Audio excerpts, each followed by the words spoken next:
बहुत समय पहले की बात है। उज्जैन नाम का एक सुंदर नगर था। उस नगर में राजा भोज का राज चलता था। राजा भोज बड़े ही न्यायप्रिय, दयालु और बुद्धिमान राजा थे। उनकी ख्याति दूर दूर तक फैली हुई थी। लोग कहते थे कि राजा भोज के राज्य में कोई भूखा नहीं सोता और कोई दुखी नहीं रहता। एक दिन की बात है। रात को राजा भोज अपने महल के सबसे ऊंचे मीनार पर बैठे थे। ठंडी हवा चल रही थी। आसमान में चांद चमक रहा था। तभी राजा भोज की आंख लग गई और उन्होंने एक अजीब सपना देखा। सपने में उन्होंने देखा एक सोने का आम हवा में चमक रहा है और एक आवाज़ आ रही है, हे भोज, यह स्वर्ण आम केवल उसी को मिलेगा जिसके मन में छल नहीं, अहंकार नहीं और जिसने माँ की ममता को सबसे बड़ा धन माना है। राजा भोज नींद से चौंक कर उठे। उन्होंने तुरंत अपने मंत्री और पंडितों को बुलाया और पूछा, यह स्वर्ण आम का सपना क्या बताता है। सभी दरबारी सोच में पड़ गए। कोई बोला, महाराज, यह स्वर्ण फल देवी लक्ष्मी का प्रतीक है।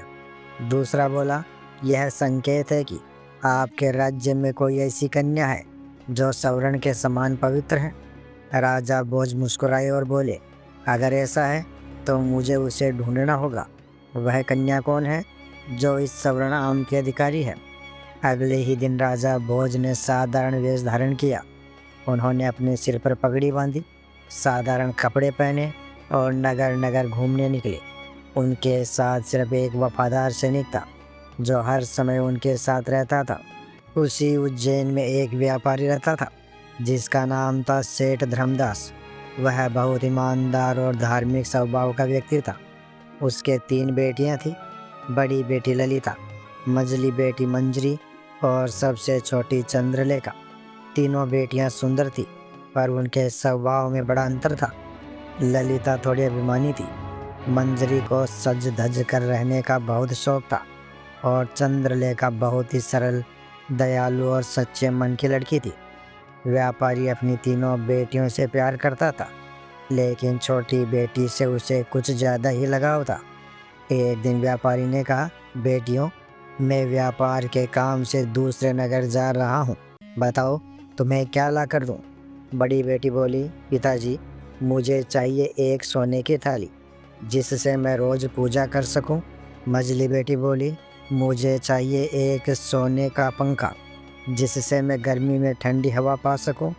छोटी चंद्रलेखा मुस्कुराई और बोली, पिताजी, मुझे तो चाहिए एक सोने का आम, पर अगर न मिले तो कोई बात नहीं, आप अपना ध्यान रखना।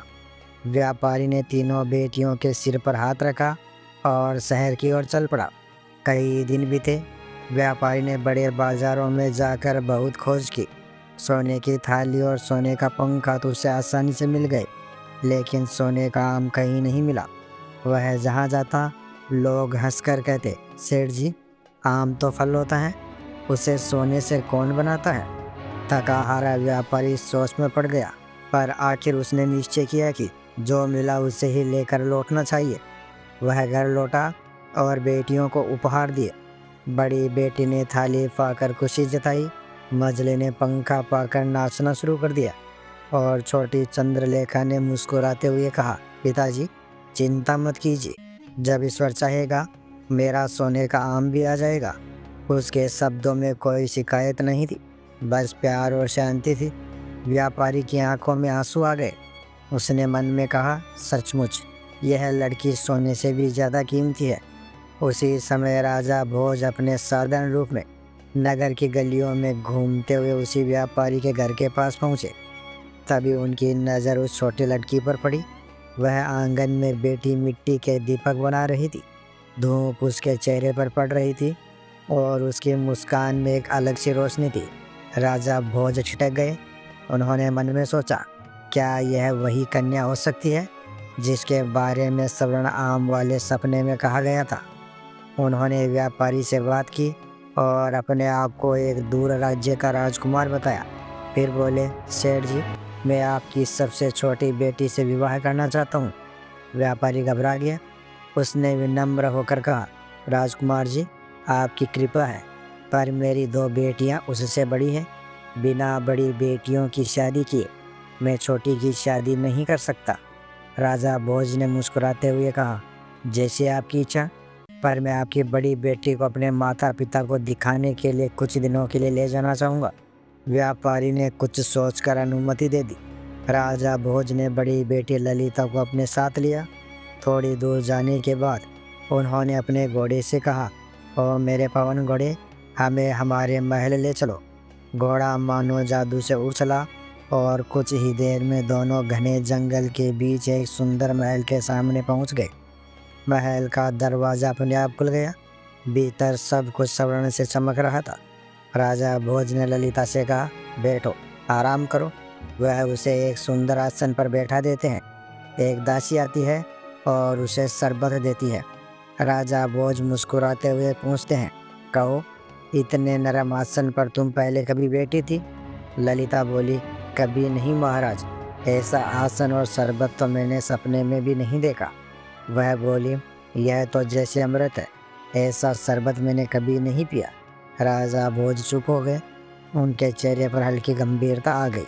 थोड़ी देर बाद उन्होंने कहा, तुम रानी बनने के योग्य नहीं हो। रानी वह होती है जिसे वैभव देख कर घमंड न हो और जो हर चीज़ में ईश्वर का आभार देखे। फिर वे उसे वापस उसके पिता के घर छोड़ आई। अगले दिन वे मजली बेटी मंजरी को लेकर उसी महल में पहुँचे। वहाँ भी वही दृश्य हुआ, नरम आसन, शरबत और वही सवाल। मंजरी ने भी वही उत्तर दिया, इतना सुंदर महल मैंने कभी नहीं देखा और ऐसा शरबत तो कभी नहीं पिया। राजा भोज ने गहरी सांस ली और बोले, तुम भी रानी बनने के योग्य नहीं। वह भी वापस घर छोड़ दी गई। तीसरे दिन राजा भोज व्यापारी के घर पहुँचे और बोले, सेठ जी, अब मैं आपकी छोटी बेटी को ले जाना चाहता हूँ। सेठ ने कुछ सोचा, फिर अनुमति दे दी। राजा भोज ने चंद्रलेखा को अपने साथ लिया और अपने जादुई महल में पहुँचे। महल वही था, आसन वही, दासी वही और शरबत वही। राजा भोज ने वही सवाल दोहराया, कहो, इतने नरम आसन पर तुम पहले कभी बैठी थी और इतना बढ़िया शरबत कभी पिया है? चंद्रलेखा ने हल्के से मुस्कुराया और बोली, जी हाँ, बेटी हूँ। राजा भोज ने चौंकते हुए पूछा, कहाँ? वह बोली, माँ की गोद में। वह इससे कहीं ज़्यादा नरम थी। और शरबत? वह बोली, माँ का दूध इस शरबत से भी ज़्यादा मीठा था। राजा भोज की आंखों में चमक आ गई। उन्होंने सिर झुकाया और कहा, यही है वह कन्या जो स्वर्णाम के अधिकारी है। उन्होंने चंद्रलेखा को वापस उसके पिता के घर पहुंचाया और सब बातें बताई। व्यापारी और उसकी बेटियां हैरान रह गई। राजा भोज ने कहा, सेठ जी, अब मैं अपने असली रूप में हूँ। मैं उज्जैन का राजा भोज हूँ। आपकी छोटी बेटी के भीतर सच्ची रानी की आत्मा है। उस दिन उज्जैन में चारों ओर उत्सव मनाया गया। राजा भोज और चंद्रलेखा का विवाह बड़े धूमधाम से हुआ। शादी के कुछ ही दिन बाद उज्जैन का महल खुशियों से भर गया था। रानी चंद्रलेखा सबके दिल में बस गई थी। वह सबके साथ बहुत प्रेम से बात करती थी, गरीबों में दान बांटती थी और हर रोज़ मंदिर में जाकर भगवान को धन्यवाद देती थी। राजा भोज को अपनी नई रानी पर गर्व था। वे सोचते थे, ईश्वर ने मुझे सही जीवन साथी दिया है। सचमुच जिसने ममता को धन से ऊपर रखा, वही इस राज्य की सच्ची रानी बन सकती थी। सब कुछ अच्छा चल रहा था, पर एक रात कुछ ऐसा हुआ जिससे पूरा महल हिल गया। रात के समय राजा भोज अपनी रानी के साथ महल की छत पर बैठे थे। चारों ओर सन्नाटा था, बस चांद की रोशनी फैल रही थी। अचानक आसमान में एक तेज सुनहरी रोशनी चमकी। ऐसा लगा जैसे कोई तारा टूट रहा हो, पर वह तारा नहीं था। वह एक सोने का आम था जो धीरे धीरे आसमान से उतरता हुआ आंगन के बीच आकर रुक गया। राजा भोज और रानी चंद्रलेखा दोनों चौंक गए। आम असली सोने का था। उसकी चमक से पूरा महल जगमगा उठा। आम पर कुछ लिखा हुआ था। राजा भोज ने ध्यान से पढ़ा, इस आम को मत तोड़ना, इसे केवल वही खोल सकता है जो अपने दिल में किसी के लिए स्वार्थ न रखता हो। राजा भोज ने आम को महल के खजाने में रखवा दिया और कहा, यह कोई देवी की लीला है। जब समय आएगा इसका रहस्य भी खुलेगा। दिन बीतते गए। राजा भोज राज्य के कामों में व्यस्त रहने लगे और रानी चंद्रलेखा राजमहल की व्यवस्था संभालने लगी। महल में सभी उसे पसंद करते थे, पर एक व्यक्ति था जो उसे पसंद नहीं करता था। वह थी राजा भोज की चचेरी बहन सुमित्रा। सुमित्रा के मन में ईर्ष्या थी। वह सोचती, यह नई रानी आकर सबकी लाडली बन गई। राजा भी बस इसी के नाम का गुणगान करते हैं। धीरे धीरे उसने षड्यंत्र रचना शुरू किया। एक दिन उसने महल की दासी से कहा, रानी चंद्रलेखा रोज खजाने के कक्ष में जाती है। मुझे शक है कि वह सोने का आम अपने पास रख लेना चाहती है। दासी ने बात आगे फैला दी। देखते देखते यह बात पूरे महल में फैल गई। जब बात राजा भोज तक पहुंची तो वे सोच में पड़ गए। उन्हें अपनी रानी पर भरोसा था, लेकिन वे ये भी जानते थे कि बिना जांच के निर्णय लेना ठीक नहीं। अगले दिन सुबह राजा भोज ने रानी चंद्रलेखा को बुलाया। उन्होंने कहा, रानी, आज मुझे कुछ खास दिखाना है, चलो मेरे साथ। दोनों खजाने वाले कक्ष में पहुंचे। राजा भोज ने स्वर्णाम को देखा, जो अब भी वैसा ही चमक रहा था। उन्होंने मुस्कुराते हुए कहा, रानी, तुम तो बहुत ज्ञानी हो, जरा इसे अपने हाथ से खोलो। शायद देवी का वरदान तुम ही खोल सको। रानी चंद्रलेखा ने आम को दोनों हाथों से उठाया। आम ठंडा था, लेकिन जैसे ही उसने उसे छुआ, आम से हल्की सी रोशनी निकली। सभी लोग देखने लगे, पर जैसे ही रानी ने खोलने की कोशिश की, आम अपने आप गायब हो गया और एक आवाज़ गूंज उठी, जिसमें झूठा आरोप सहने की शक्ति है, वही सत्य तक पहुंच सकता है। महल में सन्नाटा छा गया। राजा भोज चौंक गए। रानी चंद्रलेखा के चेहरे पर शांति थी। वह बोली, महाराज, किसी ने आपके मन में मेरे प्रति संदेह बोया है, पर कोई बात नहीं, सच एक दिन खुद बोल उठेगा। राजा भोज के दिल में गलानी हुई। उन्होंने तुरंत सबके सामने कहा, रानी निर्दोष है। जिसने यह अफवाह फैलाई है वह सजा पाएगा। रात को सुमित्रा बहुत डर गई। वह सोच रही थी, अब मेरा झूठ पकड़ा जाएगा। वह अपने कमरे में बैठी थी। तभी उसके सामने एक अजीब सा बूढ़ा साधु प्रकट हुआ। साधु बोला, सुमित्रा, मैं जानता हूँ कि तुम रानी से ईर्ष्या करती हो। अगर तुम चाहो तो मैं तुम्हारी मदद कर सकता हूँ। उस रानी को महल से निकाल सकता हूँ।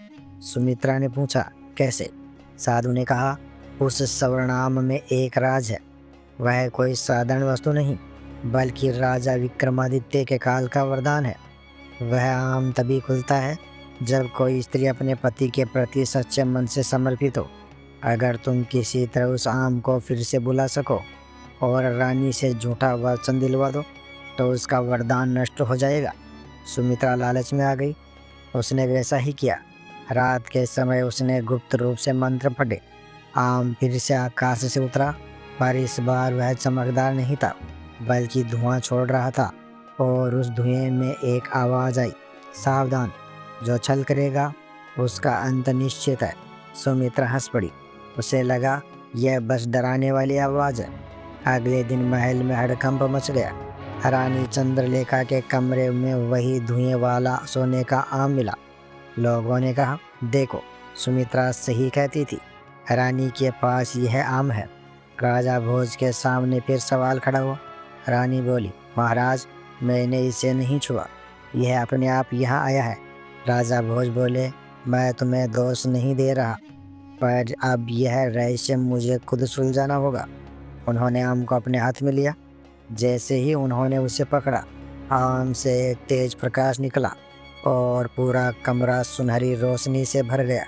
फिर धीरे धीरे रोशनी के भीतर एक आवाज़ आई, हे भोज, यह आम विक्रमादित्य का वरदान है। यह इंसान के दिल की सच्चाई को फरकता है। रानी चंद्रलेखा ने परीक्षा पास की है, पर अब तुम्हारी बारी है। राजा भोज हैरान रह गए।